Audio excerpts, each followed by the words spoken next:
बताना ये था कि एक्सीडेंट्स के बहुत सारे वजूहत होते हैं और बहुत सारी चीज़ें भी पता नहीं हैं। लिहाजा फाइनल वर्डिक्ट किसी का भी देना जो है ये जायज़ भी नहीं है और मुमकिन भी नहीं है। बहरहाल कुछ चीज़ें जो कि अपरेंट हैं उसके बेसिस पे कुछ कुछ कयास आराई की जा सकती है और वो ये है कि किस कंडीशन में ये लोग फ्लाइंग कर रहे हैं एक, और दूसरी बात ये कि हालात जो है जब घर से निकलता है इंसान तो इस कोविड-19 की वजह से कोई निकल के शौक से चहकता हुआ नहीं आ रहा होता फ़्लाइट करने के लिए, वो एक स्ट्रेस है। दूसरी बात अभी ये नहीं पता कि रोज़ा रखा हुआ था नहीं रखा हुआ था। कुछ लोगों का कहना हुआ है कि रखा हुआ था, अगर रखा हुआ था तो ये दुरुस्त नहीं है, इसलिए रोज़ा रख के आप फ्लाइंग नहीं कर सकते, फ्लाइंग करके रोज़ा नहीं रख सकते। तो अगर रोज़ा रखा हुआ था तो नेचुरली उसका जो है डिसीजन मेकिंग जो है वो इम्पेयर होगा। ये कहना कि ये गलत था, वो कैसे किया, भाई कैसे किया, तो उसके पीछे रीज़न्स को देखना पड़ेगा कि क्यों ऐसा किया। अच्छा, और अब ये है कि देखना पड़ेगा कि किस स्टेज से ये प्रोफाइल में ये हाई आया है, वो कौन सी स्टेज थी जहाँ से ये एरर इंड्यूस हुआ है। या तो वो उसका अपना होगा, उसकी वजह ये है कि फ़्लाइट मैनेजमेंट फ़्लाइट कंप्यूटर जो है उसके अंदर टेक ऑफ से पहले ही यानी कि प्रिपरेशन के दौरान ही जो है रूट डाल देते हैं और मुख्तलिफ हाइट एंड स्पीड कॉन्स्ट्रेंट्स के साथ अब वो अपना प्रोफाइल बना लेता है। उस लिहाज से टचडाउन तक लेके आ जाएगा और 1500 फीट तक लेकर आ जाएगा। ठीक है, एट 3000 1500 फीट पे। ठीक है, लेकिन अब सवाल ये है कि ये जब आ ही रहा था, प्रोफाइल बना हुआ था और यही प्रोफाइल फ्लाई करता, फिर तो बिल्कुल सही आ जाता। तो इसके माने किसी स्टेज पे ये प्रोफाइल ब्रेक हुआ है। वो कौन सी स्टेज है और क्यों है। और वो एक स्टेज ये है कि इसमें कॉन्स्ट्रेंट्स जो डले हुए होते हैं और एयर ट्रैफिक का वो प्रोग्राम्ड होता है वो, तो उसको किसी स्टेज पर डिसरिगार्ड किया गया है या उसको रहने दिया गया है। रहने दिया गया के माने ये है कि एक हाइट उस पर आ गई है, एक सूडो हाइट आ गई है जो प्लान किया हुआ था, लेकिन उसके बाद उस हाइट के हिसाब से अगर आएंगे तो आपको कुछ और प्रोसीजर करना पड़ेगा। लेकिन उस रेस्ट्रिक्शन के हिसाब से आप नहीं आ रहे हैं कि एटीसी ने रेस्ट्रिक्शन हटा दी है, लेकिन कंप्यूटर ने वो रेस्ट्रिक्शन मेंटेन की है। इसके माने कि हाइट मेंटेन कर रहा है जहाज़ को, हाइट उसने जो है उसमें जो इंसर्टेड है कंप्यूटर में वो उस हाइट को मेंटेन कर रहा है। हालांकि आपको डिसेंड करने के लिए दे दिया गया है, आप डिसेंड नहीं कर रहे हैं। तो ये देखना पड़ेगा कि ये उसका अपना था, जो उसको हम लोग क्या करते हैं कि हार्ड हाइट होता है, उसको हार्ड एंट्री होती है, उसको हमें रिमूव करना पड़ता है। आंख बंद करके कराची लाहौर से चलेंगे तो आंख बंद करके यहाँ लैंड कर सकते हैं, मेंटेनिंग दीज कॉन्स्ट्रेंट्स। ठीक है, लेकिन अगर एटीसी ने उसको मॉडिफाई किया है तो आपको अपने प्लान को मॉडिफाई करना पड़ेगा कंप्यूटर में, ताकि वो दोबारा कैलकुलेट करे इस प्रोफाइल को और आपको फिर मैनेज करना पड़ेगा कि उस प्रोफाइल में जल्द अज जल्द आ जाए। ठीक है, ये नहीं हुआ है। क्यों नहीं हुआ है, या इनकी अपनी गलती थी या एटीसी ने अच्छा, ये भी हो सकता है कि ये कि इन्होंने निकाल दिया है, एटीसी ने देर से डिसेंट क्लियरेंस दिया है और उसकी वजह होती है कि फ़्लाइट मिलिट्री ट्रैफिक होती है या क्रॉसिंग ट्रैफिक होती है तो आपको रोक देता है, आप डिसेंड नहीं करते। अगर डिसेंड नहीं करते, जहाज़ हेलीकॉप्टर तो नहीं एक जगह पे रुका रहेगा, वो तो जाता जाएगा, तो जाता जाएगा तो आपका प्रोफाइल हाई होता जाएगा, हाई होता जाएगा, हाई इवेंचुअली ऐसा हो सकता है कि आप उसी हाइट पे ओवरहेड पहुंच गए। तो ऐसा तो नहीं होना चाहिए। लिहाजा जब ये हाइट का ये मसला अगर एटीसी इंड्यूस्ड है तो भी करेक्ट करना होगा, और आपका रह गया है और आपने रिमूव नहीं किया था तो भी करेक्ट करना पड़ेगा। तो ये चीज़ डिटरमिन होगी जब फ्लाइट डाटा रिकॉर्डर आएगा तब। अब हाई प्रोफाइल में चले आ रहे हैं, उसको जो है समझ में तो आ ही गई थी, इसलिए कि जब टावर ने भी कहा था कि जनाब you are high at such and such point, तो उसने कहा विल मैनेज दिस, के माने है उसको अंडरस्टैंडिंग थी कि मैं हाई हूँ, मैनेज कर सकूँगा नहीं कर सकूँगा, उसका अपनी सोच थी। उस सोच में अगर एरर आया है तो उसकी वजह जो है यही हो सकता है कि रोज़ा रखा हुआ होगा, या आजकल जो है कुछ लोग जो है वो पीपीई पहन करके कर रहे हैं, मास्क लगा कर रहे हैं। तो मास्क लगाया अगर होगा तो उसके माने ये है कुछ ना कुछ काफ़ी देर तक अपने ही कार्बन डाइऑक्साइड इनहेल भी करेंगे। तो suddenly, very suddenly, don't harsh, very subtly जो है हाइपोक्सिया हो जाएगा, शॉर्टेज ऑफ ऑक्सीजन हो जाएगा, डिसीजन मेकिंग इम्पेयर हो जाएगी।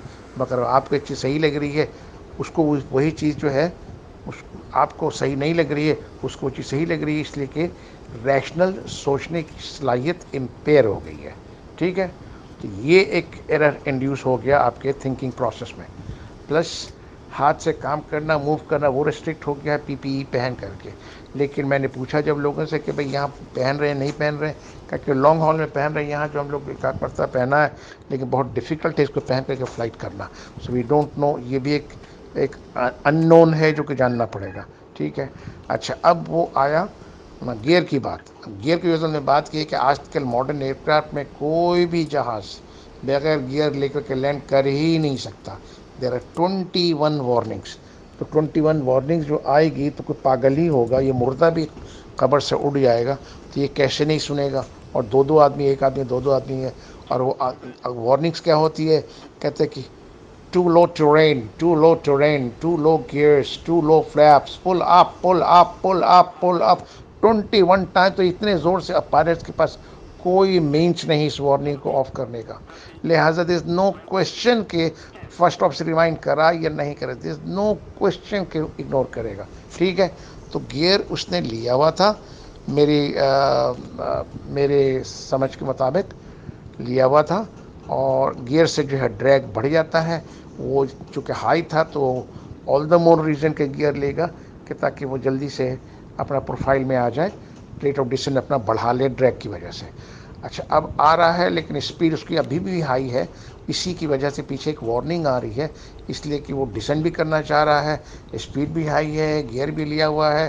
तो पीछे वार्निंग आ रही है कि वो जो है अपना फ्लैप लोअरिंग स्पीड जो है, फ्लैप की जो मैक्सिमम स्पीड है उसको वो क्रॉस कर रहा है। इसलिए टन टन टन टन टन टन पीछे जो है वार्निंग आ रही है। ये भी और वार्निंग, इसको भी आप कैंसिल नहीं कर सकते हैं जब तक सिचुएशन को आप ठीक नहीं करेंगे। तो आपको प्रोफाइल को आपको ठीक करना ही होगा। या स्पीड कम करेंगे तो ये वार्निंग जाएगी, कि हम नहीं करेंगे तो वार्निंग नहीं जाएगी। खैर, अब आया वो लैंड करने के लिए, देखा कि जहाज़ तो यहाँ टच नहीं कर सकता, 4500 करीब क्रॉस कर गया है।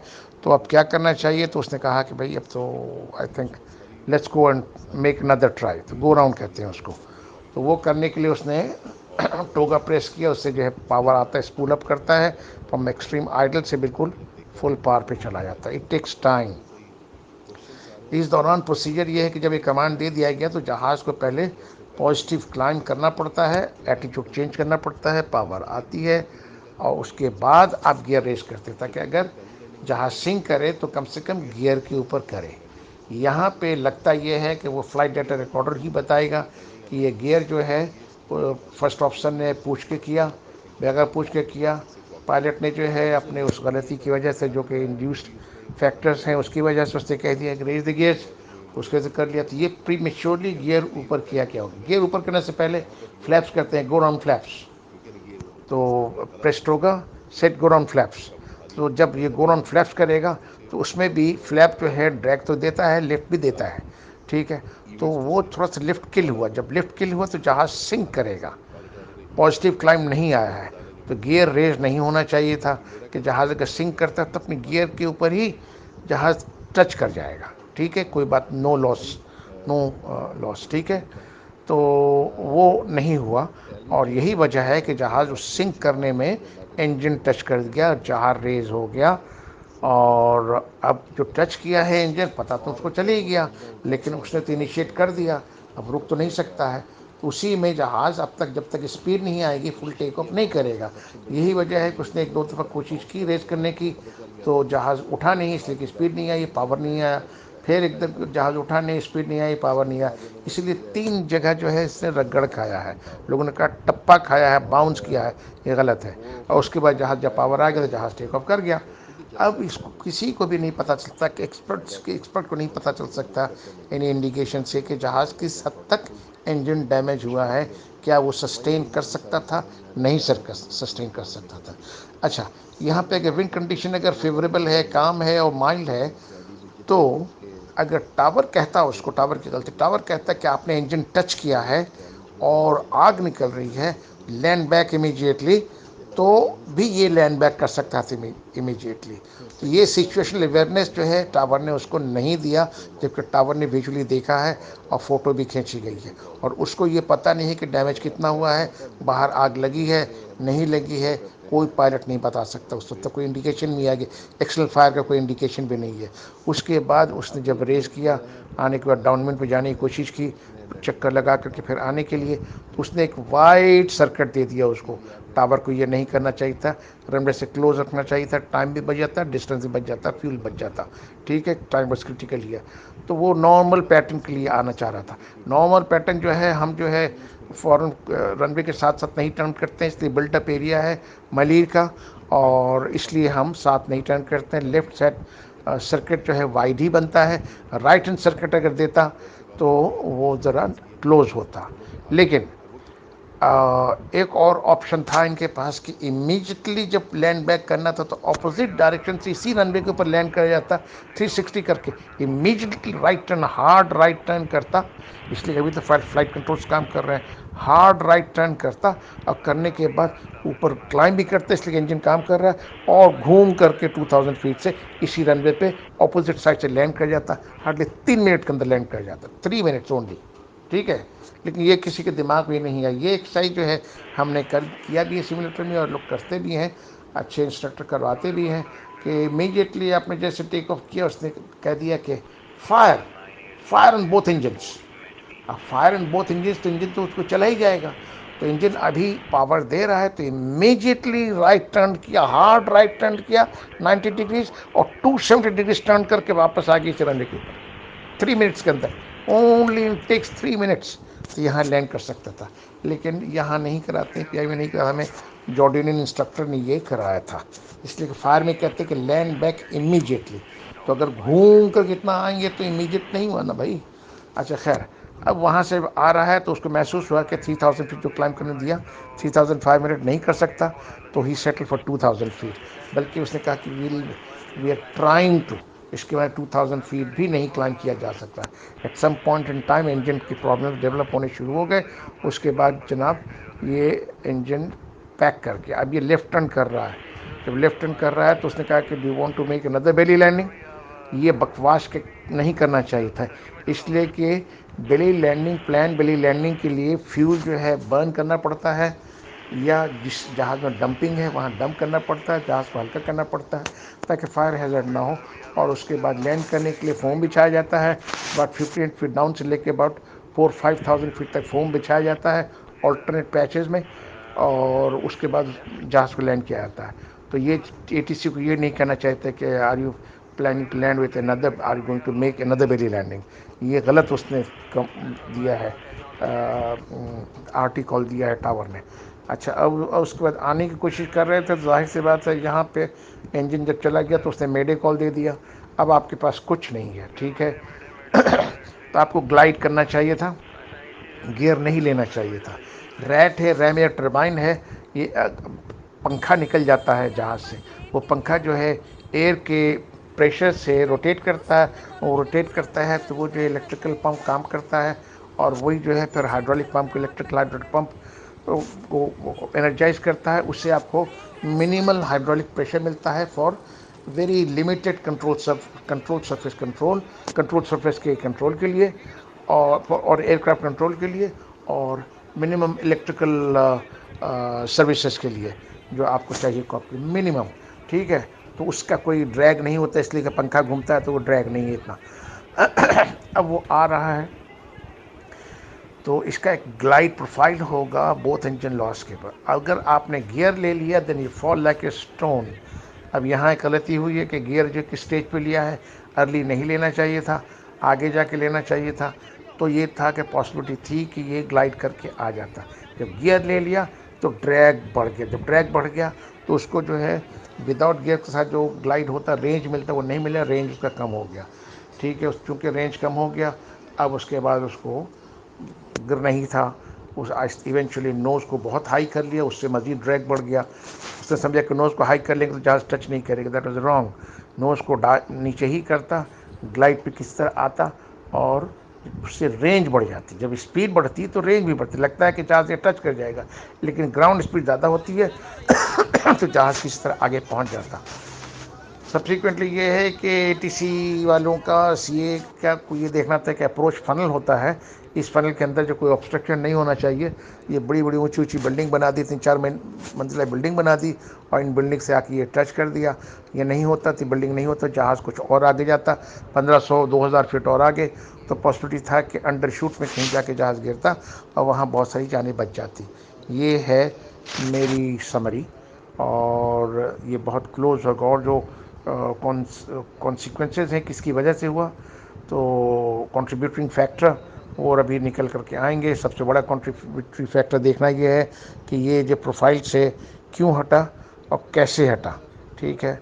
उसके बाद ये कि उसका साइकोमोटर एक्शन क्यों नहीं काम कर रहे थे, क्या वो रोज़ा रखा हुआ था, क्या वो मास्क पहना हुआ था, ये सारी चीज़ें है बाद में निकल करके आएंगी। तो ये है चक्कर, ये मेरी समरी है। तो आजकल जो है कोई भी जहाज़ नहीं लैंड कर सकता विदाउट इन दीज वार्निंग्स, जो मैंने तुमसे बताया है कि वो जो है वो रिपीट नहीं होगा। पायलट के पास कुछ सर्किट ब्रेकर नहीं है निकालने का। वो जंबो जो क्रैश किया था उसके अंदर कोई रन अवे वार्निंग था, लिहाजा इंजीनियर को कहते कि यार ये सर्किट ब्रेकर निकाल दो, लैंडिंग से पहले हम ये, फिर ये होता तो ऑपरेशन तक लैंडिंग के पहले से हम इंसर्ट कर देंगे। वो इंसर्ट करना लोग भूल गए, लिहाजा विजुअलिटी ख़राब थी। वो नीचे देख रहे थे, सब मिल के देख रहे थे, that was also a non standard procedure, जिसकी वजह से उन्होंने क्या किया कि गियर को लेना भूल गए, तीनों के तीनों भूल गए। सब आगे मिल के, एक आदमी का काम था देखना कि रनवे नज़र आ रहा कि नहीं रहा, तीनों मिल के रनवे देखने लगे।